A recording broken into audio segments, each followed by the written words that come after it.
Sports to the Bone family. Greetings on this bright and early Monday morning. Yes, my people, I am working my way through the traffic here to work. But as we do so, let us talk some cricket, lovely cricket. Gonna be taking a look at that first ODI game that was played yesterday. We will zoom in on what Shai Hope and Rutherford had to say after the game. He scored his maiden ODI century, and you can see that he was elated. So we'll touch on that. Plus we'll talk about some general stuff where the team is concerned as we look forward to the second ODI. So just give a listen here until the end and let me know what you all think in the comment section. Also, if you have not yet subscribed to the channel, please consider subscribing to the channel. This is where you can come and get some good cricket analysis. Not talking about any biased stuff, just talking cricket and pure cricket. Yeah, man. So I was listening to Rutherford's interview after the game, and you can tell that he was really excited to have scored his century. He was asked about the difficulties out there because he got hit twice, in the head. Man was saying, listen, there wasn't any difficulties or anything. He just took his eyes off the ball and he got hit in the head. You understand? He took his eyes off the ball, and that's how he got knocked.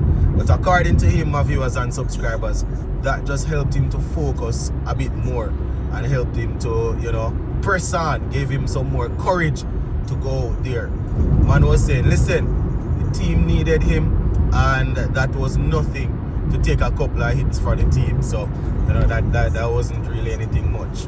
So that's a good answer right there. Good soldier answer, Rutherford.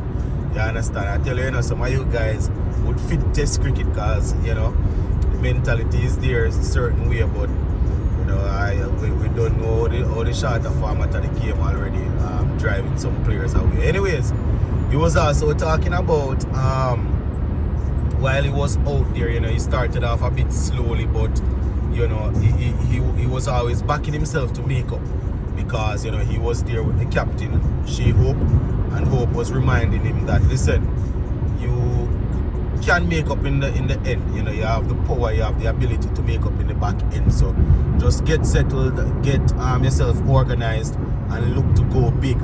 And that is exactly what he did. You understand? So good to see that he was able to go through all of that, set himself, and then end up getting 100 and off at 80 balls. Very, very impressive. He also spoke about Bangladesh. He was asked whether or not he believes believe they left some runs out there. Man said not really, because as a team, the aim as a group, the aim was to bowl them out or to restrict them for as small as possible. So the bowlers who are bowlers bowl well, he's saying. You understand? So he's happy with what they were able to achieve. And going into today, before the next game, he was saying that it's just all about getting the recovery done, looking to have a team meeting and see what they need to sort out for the next game. You understand? So yeah, it was good to hear him after the game, my viewers and subscribers. Right now, I tell you, Rutherford has been very, very consistent, very, very consistent since he made his ODI debut. I think he now has 9 games under his belt, if I'm not mistaken. You understand? I am actually just bringing this up while I am recording, so it's not like I have it pre-planned or pre-written. So I might be a little bit off with this, but I think it was his 9th game yesterday. You understand? And he's averaging well over 50. You understand? So that was good. Probably in the 60s, if I'm not mistaken. Probably averaging in the mid to high 60s. That is something that we can double check. But it was really good to see him out there coming in at a time when we lost a couple of wickets, and he was able to consolidate, and then he went big in the back end. Showing that he has the technique, the temperament, and the ability to play long format cricket. It was only probably about a week or 2 weeks ago that he scored a century in T10. You understand? And you know, he really has the talent, my people. You know, but I tell you, my viewers and subscribers, the cricketing landscape has changed so much, especially where West Indies cricket is concerned. The culture has changed. You understand? From really the red ball cricket. You know, we are looking to try and make a comeback in the shorter format. You understand? That is what most of our players are drawn to. So I guess that is what CWI they are pushing. You know, so it was good to see that sort of innings from Rutherford. You understand? Coming in, spending time, occupying the crease, and then launching. You understand? So, you know, we really and truly look forward to seeing more stuff like that. We have seen in the past where, you know, we would have lost both openers, lost the number 3 batsman, and then Shai Hope would be there trying to bat deep in the innings and, you know, eventually run out of partners. That wasn't the case yesterday. You understand? We saw Rutherford coming in with a century, as I said, and then, you know, we also saw Justin Greaves. We have to pay attention to his contribution. You know, Hope was out there, as I said, and doing his thing. Then he got out. Then Justin Greaves came in. Justin Greaves, you know, really good knock, really good innings from him. You understand? He was positive. You know, he didn't come and put a lot of pressure on Rutherford while he was there batting. He came in, soaked up some of the pressure, got a couple of boundaries. I think he had about 5 fours in his knock. You know, so he came in, soaked up some of the pressure and you know, counter-attack, counter-punched. You understand? I made sure that we were able to continue fighting against Bangladesh. Now, I hear a couple of people saying that, well, I saw where a couple of people were posting that they were not impressed. Obviously, you want your team to be clean and you want the team to be dominant. Yes, but we have to understand we are not there. We are not there as a team. You understand? That is not where we are as a team. I can understand, especially people that were around in the 70s, 80s, and early 90s and seeing when we were dominant. You understand? I wasn't around in the 70s, I wasn't around in the 80s, and I couldn't understand what was going on in the 90s either. You understand? So I can imagine people that were watching when we were dominant. It's really painstaking. It's really hard to see how we are performing these days. You understand? So they will always be quick to say, you know, that they are not impressed. But I would say that, listen, this is where our cricket is at. We can't look at it as if, you know, we are still this dominant team and we go up against Bangladesh and barely win them. Bangladesh is ranked higher than us in the Bangladesh is ranked higher than us in the Virgin. You understand? I think Bangladesh, they are about number 9 in the rankings, and we are number 10. So it's a reason why. You understand? So even though we have a bigger history in terms of being a big team, we have to remember that that's not how it has been for us, especially in ODIs over the last couple of decades. You understand? That's not how it has been for us. So obviously you're going to want to see your team win and win good, especially when you play a team that you quote unquote say is not a big team. You understand? That is where we are also.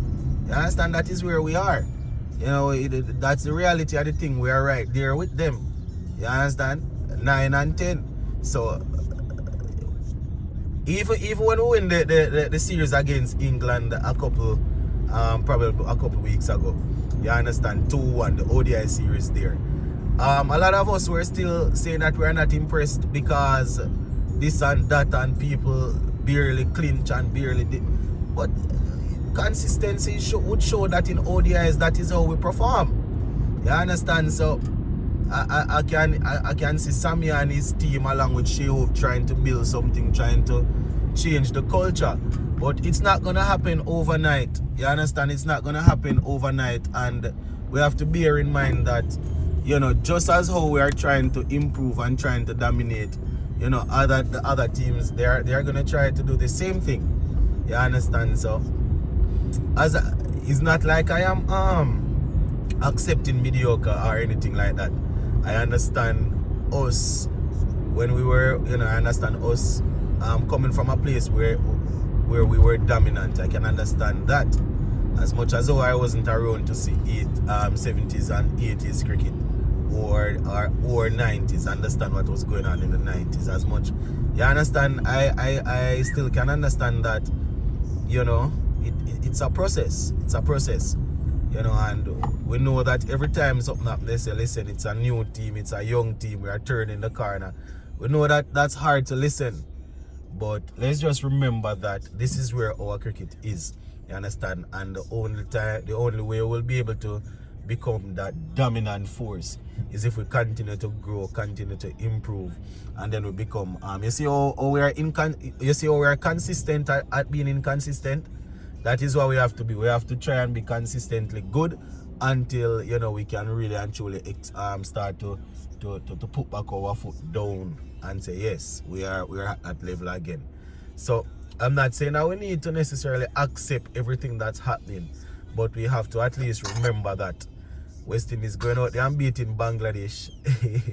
It's good because they are ranked above us, and it simply means that they have been playing better quality cricket than us. You understand? Teams might play more ODIs or play more games, so they might get an opportunity to win more games, yes, and move up rankings or whatever. But generally speaking, if you are below a team in the rankings, then generally it means that you are probably not performing as well as you could or as you should. And Bangladesh, they were coming off a good ODI run. You understand? So let us see how the next couple of games will go. Obviously we want to win the second game and win the series and then look to sweep it. But you can't get ahead of yourself. It's a talented group. It's a talented group, my people. You understand? Bangladesh, it's a talented group. They have good batsmen there, They have Iqbal, Mamadullah, some good quality batsmen, and then they have good spinners, and they have added to their rank that fast bowler there. Man is averaging probably high 140s. A Mark could alone average that, man. You have guys like Jaffa Arch and you have guys like Jaffa Arch and another bowler there from India.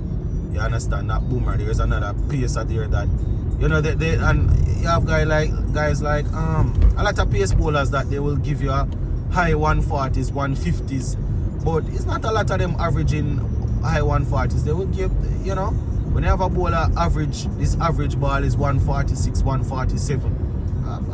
Not difficult to face, so. And we know how we stay when it come on to facing pace already. So you understand, we just have to look to continue. And this is not me finding excuses, This is me being realistic. That is where our cricket is. You understand? Gone are the days when we could see a man can come and bowl short to West Indies batsmen. You understand? Because we go up on front foot and pull them without helmet and all kind of something. Oh, them days we don't have them sort of cricketers right now, my people. So, it's just where our cricket is. Anyways, I'm going to leave it right there so for now. Enough of the preaching. We will touch base again later on today. Big up on yourself.